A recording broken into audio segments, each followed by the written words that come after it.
Hello everyone. Daily grow YouTube channel में आपका एक बार फिर से स्वागत है। निष्ठा प्रशिक्षण जो कि दीक्षा ऐप के माध्यम से कार्यान्वित हो रहा है, प्रशिक्षण चल रहे हैं और अभी तक हम लोग जो भी प्रशिक्षण पूरे कर चुके हैं उनको हम लोगों ने प्रश्नोत्तरी को सॉल्व किया बहुत ही आसानी से। आज हम लोग इस वीडियो में देखेंगे मॉड्यूल 12 की जो मुख्य प्रश्नोत्तरी है, जिसका नाम है विज्ञान का शिक्षा शास्त्र। तो इसको किस प्रकार से हम हल करते हैं और ये प्रश्नोत्तरी सभी राज्यों के लिए लागू है। तो शुरू करते हैं प्रश्न नंबर 1 से 10 तक। जो भी आकलन परीक्षा है इसको बहुत ही धैर्य से हल करें। शुरू करते हैं प्रश्न 1 से। पे ये प्रश्नोत्तरी लोड हो रही है और लोड होने के बाद चलते हैं सबसे पहले प्रश्न पर। तो पहला प्रश्न क्या है इसको पढ़ लेते हैं। इसमें ज़्यादातर प्रश्न क्या है आपको बड़े मिलेंगे, क्योंकि इसमें ये विज्ञान है तो विज्ञान में ज़्यादातर ये प्रश्न जो भी रखे गए हैं इसमें बड़े प्रश्न हैं। पहला प्रश्न देख लेते हैं। पहला प्रश्न क्या है, शिक्षक ने शिक्षार्थियों को हर्बल उद्यान में अपनी ऊंचाई का उपयोग करते हुए पौधों की तुलनात्मक लंबाई मापकर तथा धागे का उपयोग। अब उसके बाद में क्या करते हैं, हम इस एरो को बड़ा कर लेते हैं क्लिक करके, तो ये प्रश्न पूरा खुल करके आ जाएगा। तो माप कर धागे का उपयोग करते हुए और पौधे के तने की सतह को छूते हुए मोटाई माप कर डेटा का संग्रह करने के लिए एक गतिविधि में शामिल करते हैं। इस गतिविधि को करने के दौरान विद्यार्थी कौन सी विज्ञान प्रक्रिया कौशल से गुजरेंगे, निम्नलिखित को देखें। तो ये 4 इसमें विकल्प हैं। अब इनको देखने के लिए हमें क्या करना पड़ेगा, इस एरो को फिर से क्लिक करना पड़ेगा। तो जैसे ही क्लिक करेंगे वैसे ही आपके सामने ये पॉइंट्स ओपन होकर आ जाएंगे। नंबर 1 लंबाई की तुलनात्मक माप। नंबर 2 स्पर्श अनुभव के माध्यम से अवलोकन। नंबर 3 धागा और स्केल का उपयोग कर सटीक माप। निम्नलिखित में से सही विकल्प चुनिए। तो अब हम पुनः क्या करेंगे, इस एरो पर क्लिक करेंगे और सभी विकल्प दिखना शुरू हो जाएंगे। तो इस प्रकार से ये हमारे सभी विकल्प शो हो रहे हैं और इसका जो सही उत्तर है पहला, दूसरा और तीसरा, तीनों के तीनों सही हैं। अब चलते हैं इस एरो पर क्लिक करके नेक्स्ट प्रश्न की ओर। तो नेक्स्ट प्रश्न स्क्रीन पर है और इसमें भी अब ये जो रेड आइकन है इसको क्लिक करके हम प्रश्न को पूरा ओपन कर लेते हैं। तो अब ये प्रश्न पूरा ओपन हो चुका है। शिक्षक ने छात्रों को नोटबुक में अपनी पसंद के पौधों के स्केच बनाने और उसे रंगने, चित्र लेने और कोलाज बनाने के लिए एक गतिविधि में शामिल किया। इस गतिविधि के माध्यम से शिक्षक निम्नलिखित मुख्य अवधारणाओं में से शिक्षार्थियों के बीच निर्माण करने की कोशिश कर रहा है। तो पुनः इस एरो को क्लिक करेंगे और इस क्वेश्चन को छोटा कर लेते हैं। तो ये प्रश्न छोटा होने के बाद में इस तरीके से 4 विकल्प हैं। तो इन 4 विकल्पों में जो सही उत्तर है वो हमारा है पौधों की प्रवृत्तियों की विविधता के बारे में।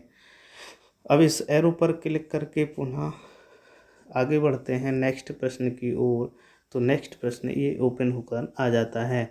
तो नेक्स्ट प्रश्न क्या है इसको पढ़ लेते हैं। विभिन्न पौधों की प्रवृत्तियों के डेटा संग्रह के लिए कक्षा 6 के छात्रों के साथ एक शिक्षक द्वारा संचालित हर्बल उद्यान में प्रकृति की सैर के दौरान विषय शिक्षक ने निष्कर्ष निकाला कि कुछ शिक्षार्थियों ने गुलाब को पेड़ और सुनहरे सेब को झाड़ी बताया। शिक्षक का उद्देश्य इस प्रकृति भ्रमण गतिविधि के माध्यम से शिक्षार्थियों में निम्नलिखित में से कौन सी दक्षताओं का विकास करना है। अब इस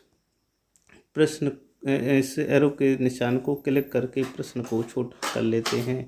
इसे छोटा करेंगे तो आपके सामने ये प्रश्न और इसके 4 विकल्प खुलकर आ जाएंगे। तो इसका सही उत्तर जो होगा वो होगा शिक्षार्थी पौधों को उनकी प्रवृत्तियों के आधार पर वर्गीकृत करने में सक्षम होंगे। अब इस एरो के निशान पर क्लिक करके अगले प्रश्न को खोल लेते हैं। ये प्रश्न है। अब इस प्रश्न को भी पुनः एरो के निशान पर ओपन होकर प्रश्न को बड़ा कर लेते हैं। जब प्रश्न को बड़ा करेंगे तो ये होकर आ जाएगा। आप नीचे दी गई गतिविधि छात्रों के समक्ष प्रदर्शित कर रहे हैं। प्याज को काटकर पानी में मिला दिया। अब यह जल धनात्मक लिटमस परीक्षण दिखाएगा। इसके कारण का एक अध्ययन करते हैं। तो इसके इस विकल्प चारों क्लियर देखने के लिए इस एरो बटन पर फिर से क्लिक करेंगे तो ये आपके सामने 4 विकल्प आ जाएंगे। तो इसका जो सही उत्तर होगा वो होगा अम्ल उस विलयन में बनता है जो नीले लिटमस को लाल कर देता है। अब चलते हैं नेक्स्ट प्रश्न की ओर। इस एरो पर बटन पर क्लिक करने के बाद तो नेक्स्ट प्रश्न पर हम आ गए हैं। छात्रों से कहा जाता है कि प्रोटीन से बने विभिन्न रेशों के बारे में जानकारी एकत्रित करें।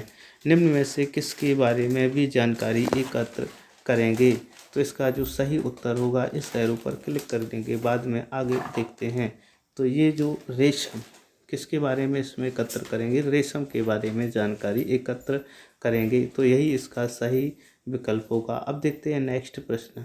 तो नेक्स्ट प्रश्न है, कक्षा में घोल के बारे में चर्चा करते हुए आप एक विद्यार्थी को पानी में किसी पदार्थ को डालने के लिए आमंत्रित करते हैं। पदार्थ की निश्चित मात्रा को जोड़ने के बाद वह पात्र के नीचे दिखाई देने लगता है। आप छात्रों से कौन से निष्कर्ष की अपेक्षा करते हैं? तो ये प्रश्न विकल्प सभी विकल्पों को देखने के लिए इस रेड एरो के बटन को क्लिक करेंगे। जैसे ही क्लिक करेंगे वैसे ही आपके सामने ये चारों विकल्प खुलकर आ जाएंगे। तो यहाँ पर आप देख रहे होंगे कि इसका जो सही उत्तर है वो है घोल संतृप्त हो जाएगा। तो अब अगले प्रश्न के लिए इस एरो पर क्लिक करके आगे बढ़ते हैं। नेक्स्ट प्रश्न पर आ जाते हैं। तो नेक्स्ट प्रश्न आपके सामने ओपन है। आप छात्रों को यह महसूस करने में मदद करना चाहते हैं कि सभी ध्वनियाँ मनुष्य के लिए श्रव्य नहीं हैं। आपकी राय में इसकी सबसे प्रभावी कार्यनीति क्या हो सकती है?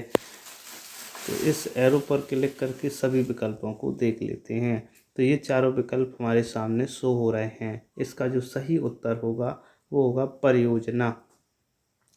तो आपकी राय में सबसे जो सटीक उत्तर है इसका वो होगा परियोजना। अब चलते हैं नेक्स्ट प्रश्न की ओर। तो नेक्स्ट प्रश्न है, ध्वनि उत्पन्न करने के विभिन्न तरीकों का परिचय कराने के लिए पड़ोसी कक्षा के एक शिक्षक अपने विद्यार्थियों को किसी भी तरीके से ध्वनि उत्पन्न करने का अवसर देने की योजना बना रहे हैं, लेकिन आप नहीं चाहते हैं कि आपके छात्र अशांत हों। आप उस शिक्षक को क्या करने की सलाह देंगे? तो इसके जो सभी विकल्पों को देखने के लिए इस एरो पर क्लिक कर देते हैं।